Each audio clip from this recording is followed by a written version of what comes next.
आज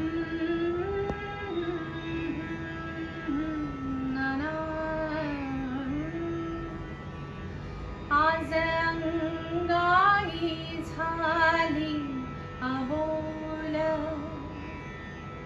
नाती रुजली नाहीत खोल.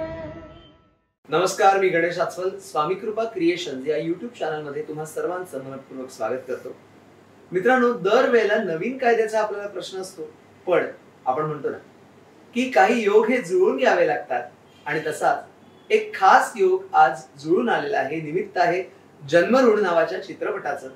या महिन्यात तो प्रदर्शित होतोय आणि जन्मऋण चित्रपटाच्या माध्यमातून गायिका, गीतकार आणि संगीतकार अशा तिन्ही भूमिका निभावणारी माझी मैत्रीण वैशाली सामंत हिच्याशी गप्पा मारण्याचा आज योग येतोय. स्वागत आहे तुझं कार्यक्रमामध्ये आपल्या चॅनलवर. धन्यवाद गणेश. आणि मलाही आनंद होतोय आपल्या दोघांचंही करिअर, तुझं एक पत्रकार म्हणून आणि माझं एक गायिका म्हणून साधारण आपण एकत्रच सुरू झालो.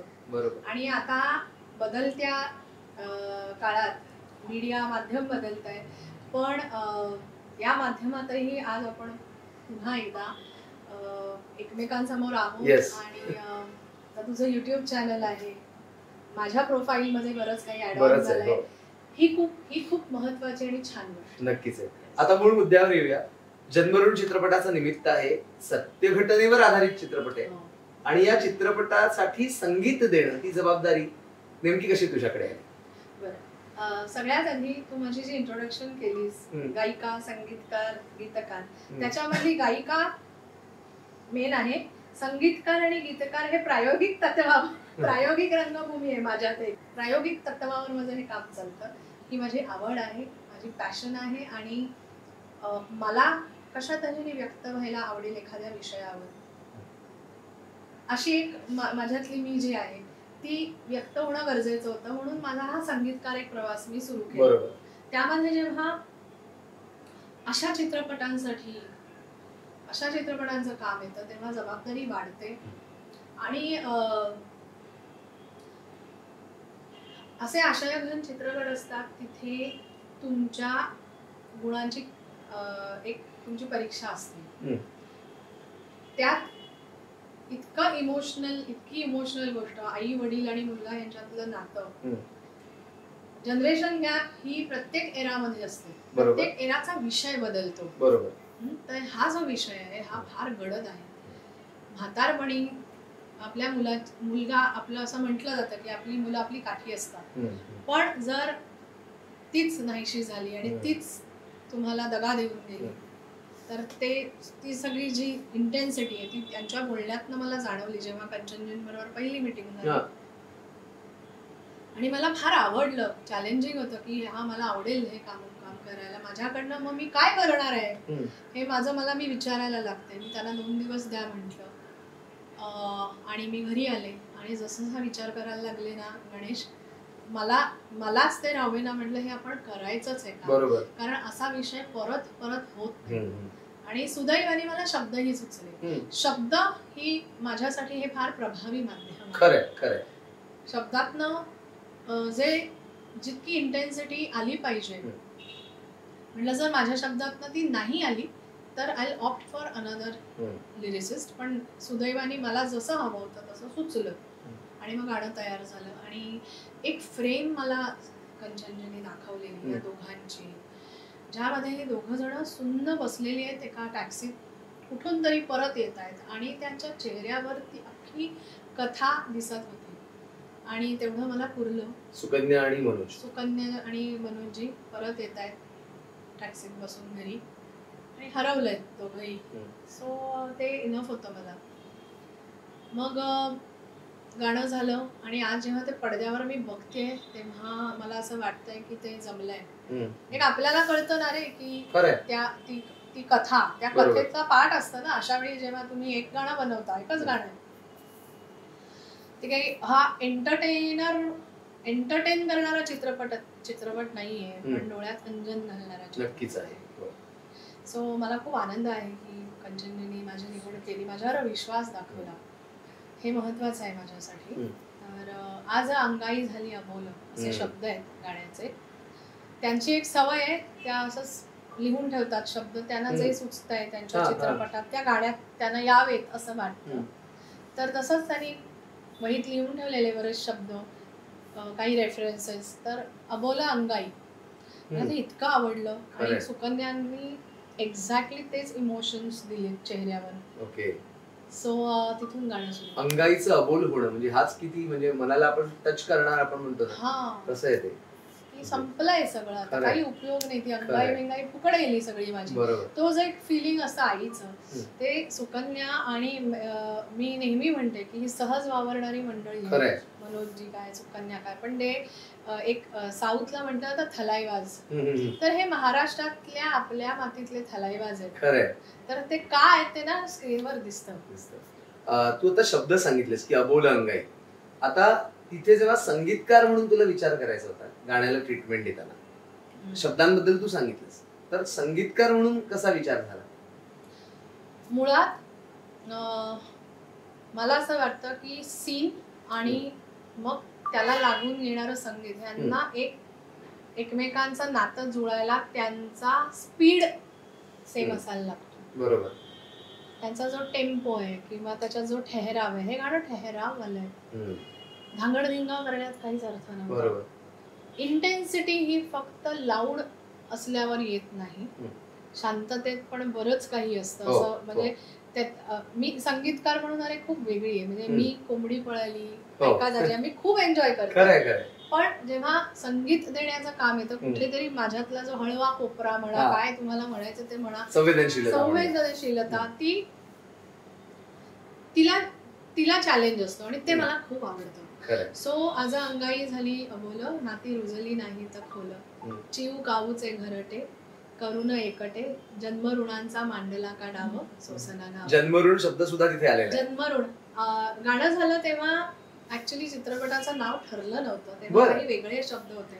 मग बाईंची एक सवय, आपलं चित्रपटाचं नाव ठरलंय आता, खूप तिने पण तो खूप तिचा स्वतःचा एक प्रवास होता की नावातनं बरंच काही पास ऑन होतं. तर नाव हे फार महत्वाचं आहे आणि अशा चित्रपटाला तर आहेच आहे. त्याच्यावर खूप माथेफोड केली तिने. मग शेवटी जन्म ऋण मला फोन करायची ती की हे कसं वाटतंय, ते कसं वाटतंय, नाही हे खूप कॉमन आहे, हे ऑलरेडी झालंय कुठेतरी, असं सगळं सतत आमची चर्चा चालायची. करत करत शी फायनलाइज दिस नेम आणि मला ते फार आवडलं. एक्झॅक्टली हेच आहे की आपण आपले मुळात सगळ्यात पहिलं ऋण कुठलं असेल व्यक्तीवर, तर ते जन्मऋण असतं आणि इथेच त्यालाच भेद, बरोबर, त्याच्यात छेद पडलेला आहे. सो अशा तऱ्हेने आय बिकम अ पार्ट. सुदेशजी आणि तू असं गाणं गायलेलं नाही अंगाई, त्याविषयी पण. आता काय झालं, हे गाणं आहे आई वडिलांचं, दोघांच्या इमोशन्स आहे, त्यामुळे हे क्लिअर होतं की हे ड्युएट असणार.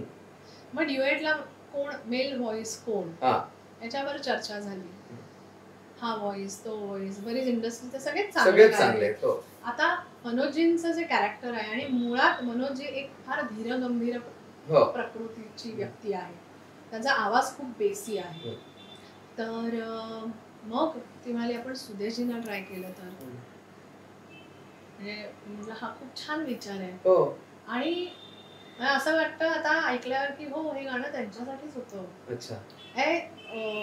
इतका वेगळा कलर दिलाय त्यांनी गाण्याला आणि त्यांनी खूप एन्जॉय केलं गाणं. सगळ्यात महत्वाचं, इतकी व्यक्ती म्हणून सुदेशजी इतके छान आहे.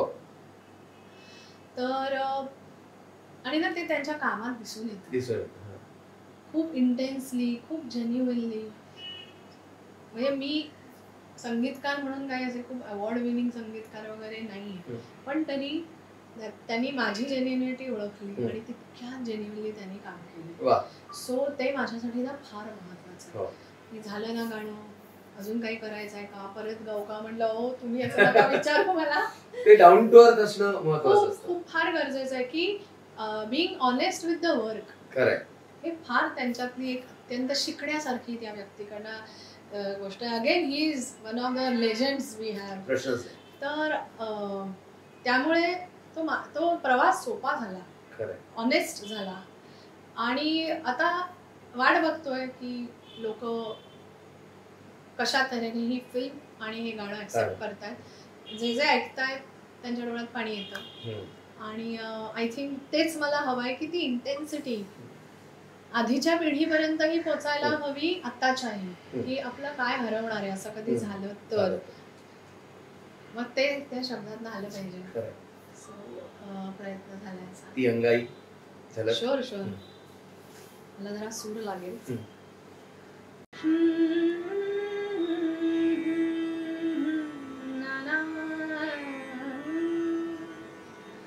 आज अंगाई झाली अबोल, नाती रुजली नाही तर खोल. आज अंगाई झाली अबोल, नाती रुजली नाही तर खोल. चिवकावचे घरटे तरुण एकटे जन्म ऋणाचा वाढला काढावा. सोडव कसा हा गुंतलेला जीव, सोडव कसा हा गुंतलेला जीव. सोसला हवा, सोसला हवा, सोसला हवा, सोसला हवा. पिल्लू चुकले, पिल्लू चुकले, भुलले, विकले हो माय पाश. झाली पडझड उमंगेना कुणाचा दोष. पिल्लू चुकले, भुलले, विकले हो माय पाश. झाली पडझड उमंगेना कुणाचा दोष. मन मोडून तोडून होऊन पसार गेला घेऊन काळजाचा ठाव. सोडव कसा हा गुंतलेला जीव, सोसला हवा. वैशाली, अंगावर काटा आला म्हणजे ऐकताना. आणि तुझे मगाशी म्हणालीस की नाती रुजली तर नाही खोल. म्हणजे आजची जी सिच्युएशन आहे ती इतक्या उत्तम पद्धतीने तू लिहिलेस आणि खरोखरच असा अंगावर काटा आणणारा हा प्रसंग आहे की आज समाजात काय चाललंय म्हणजे आपण बघतो त्याच मुद्द्याकडे मी येतोय. जन्मऋण सारखा चित्रपट आहे आणि जेव्हा सत्यघटना आहे आपल्याला कळतं. आणि एकंदरीतच सध्याच्या डिजिटल युगांच्या काळात ही नाती कुठेतरी हरवली आहेत का? तुला काय वाटतं? वेळ नात्याला वेळ, आणि हे मी स्वतः इंट्रोस्पेक्ट करते की माझ्या या करिअर किंवा जी आपली घोडदौड आहे त्यामध्ये आपण आपल्या फॅमिलीला किती वेळ देतोय, नात्याला किती वेळ देतोय. आपण आता ज्या वयाचे आहोत आपल्याकडे एक सिनियर नातं आहे आणि ज्युनियर नातं. बरोबर. तर ती धावपळ होते. पण मी असं ठरवलंय की कितीही धावपळ झाली तरी तो बॅलन्स आपल्याला साधायचा आहे. पण ही दोन्ही एज ग्रुप्स आहेत जे सिनियर आणि ज्युनियर ते आपल्यावर डिपेंडेंट असतात. बरोबर. इमोशनली डिपेंडेंट असतात. आणि ती इमोशनल डिपेंडन्सी आपणच जपायची. सो सुदैवाने माझ्या बाबतीत तरी मी हे पाळत आले. आणि तो जो धागा आहे तो तुटू नये. धागा हा, किंवा आता माझी आई, माझी आजी होती इतकी वर्ष. कसं होतं ना गणेश, आपण आपल्या बिझी असतो रे. बरोबर. पण ही लोक आपली वाट बघत. किंवा माझं पिल्लू शो मधनं आल्या रात्री 3ला जरी घरी आले तरी तो वाट बघत जागा असतो. आता ही गोष्ट किती महत्वाची, किती गोड आहे. जर का मला त्याचं महत्व मला नाही कळलं तर मी दुर्दैवी. तर ही संवेदनशीलता असणं आणि ती टिकवणं हे ना आपल्या हातात. प्रायोरिटी कशाला द्यायची. आता असं हेही होतं की नाही मला ना गेलं पाहिजे, कार्यक्रम आहे, मग मी समजावते. मुळात म्हणजे हा पिक्चर बघितल्यावर सुद्धा मला जाणवलं की जेव्हा कम्युनिकेशन गॅप होतं आई वडील आणि मुलांमध्ये, तेव्हा असं घडू शकतं. तो मुलगा या चित्रपटात सतत हेच म्हणतो, मला पैशांची गरज आहे, तुम्हाला कळत का नाहीये, तुमचं काय आहे, तुम्ही इथे सेट आहात. म्हणजे त्याचं हे म्हणणं आहे. आई वडील म्हणतात कशाला हवंय तुला पैसा. सो हे आय थिंक अनेक घरात घडत असेल, पण त्याचं अल्टिमेट काय म्हणायचं, त्याच्यातलं कन्क्लुजन काय झालं दुर्दैवाने या घरात, की तो पूर्ण नाती तोडून कट करून त्यांना फसवून निघून दिला. सो हा अतिरेक झाला, हे घडू नये पण ते घडलंय. याचा अर्थ असंही घडू शकतं. ही एक जी अलार्म बेल आहे ती हा पिक्चर बघून ना आपल्याला जाणवतेच. तर आपल्या आजूबाजूच्या नात्यात आपल्यात काय घडतंय, काय मायनस आहे किंवा जो प्लस आहे त्याला आपण कसं वाढवू शकतो, हे कुठेतरी ना इंट्रोस्पेक्शन होणार. मला खात्री आहे हा पिक्चर जेव्हा लोक बघतील, लोक विचार करण्यास भाग पाडणार हा पिक्चर. आणि काय होतं ना, शेवटी आनंद आपला कशात आहे हा आपण आपला ठरवायचा असतो. किती आवड मिळाली की मी आनंदी होणार आहे, किती पैसे मिळाले की मी आनंदी होणार आहे, कुठल्या गाड्या माझ्या घराखाली असल्यावर मला आनंद होणार आहे, का माझ्या मुलाबरोबर मला खेळायला जाण्यात जास्त आनंद आहे, हे माझं मी ठरवायचं. आणि आय थिंक मी माझं ठरवलेलं आहे. खूप चांगला मुद्दा तू मांडलेला आहेस. आणि आता या एपिसोडच्या सांगतेकडे आपण येतोय. 9 तारखेला गुढीपाडवा आहे आणि आपलं मराठी नववर्ष, त्यानिमित्ताने आपल्या प्रेक्षकांना काय सांगशील? मी आधीच सर्व प्रेक्षकांना नूतन वर्षाभिनंदन. आणि न्यू इयर सगळेच मनवतात, पण आपल्या आणि मग न्यू इयरचं काहीतरी रेझोल्युशन असतं. तर खरं तर आपलं जे वर्ष सुरू होत आहे, आपलं वर्ष, आपले सगळे सणवार, हे सगळे हे पूर्ण चक्र नवीन सुरू होत आहे. तर माझा हा दरवर्षी प्रयास असतो. आता मी माझं क्षेत्र गाणं आहे, त्यामुळे या वर्षी मी काय करते, जसं गेल्या वर्षी मी ठरवलेलं की मला यंदा दिवाळीचं एक गाणं करायचं आहे. कारण अनेक वर्षात दिवाळीवर नवीन गाणं आलं नव्हतं. तर उजळून आली दिवाळी, मी आणि निलेशचं संगीत आहे, श्रीपाद जोशी यांचे शब्द आहेत. आणि ते एक माझं होतं की मला या वर्षी एक नवीन द्यायचं आहे गाणं. तर मी ते केलं. आता या पुढच्या वर्ष हे जे सुरू होईल त्याच्यात सुद्धा माझे असे काही प्लॅन्स आहेत जे मी करणार. आणि खरोखर त्यासाठी स्वामी कृपा क्रिएशन हे आमच्या युट्यूब चॅनल कडनं तुला खूप खूप शुभेच्छा. आणि पुन्हा एकदा जेव्हा तुझे नवीन प्रोजेक्ट येणार आहेत तेव्हा हक्कानी आपण मुलाखत इथे बघणार आपल्या चॅनल वरती. बरेच प्रोजेक्ट असणार आहेत तुझे या आगामी मराठी नववर्षामध्ये. स्वामींचं एक गाणं येणार आहे जे मी कंपोज केलंय, मी स्वतः गायले. हे मी आज पहिल्यांदा सांगते, मी कोणाला सांगितलं नव्हतं. तर माझी ही इच्छा होती की आपण आपल्या देवाला आपल्या कलेतनं स्वतःला सादर करावं, अशी माझी इच्छा होती. तर मी ते या वर्षी करणार नक्कीच. आणि सगळं स्वामी कृपेने ते होईलच. तुला खूप खूप शुभेच्छा. आणि नक्की सांगावं असं वाटतं की जन्मऋण चित्रपट प्रदर्शित होतोय. आपल्या जवळच्या चित्रपटगृहात जाऊन तो चित्रपट नक्की बघा. आणि गायिका, गीतकार, संगीतकार या ज्या सर्व भूमिका वैशालीने निभावलेल्या आहेत त्याबद्दल नक्की प्रतिक्रिया आमच्या कॉमेंट बॉक्स मध्ये द्या. आमच्या चॅनलला सबस्क्राईब करा, व्हिडिओला लाईक करा, शेअर करा. नमस्कार. धन्यवाद.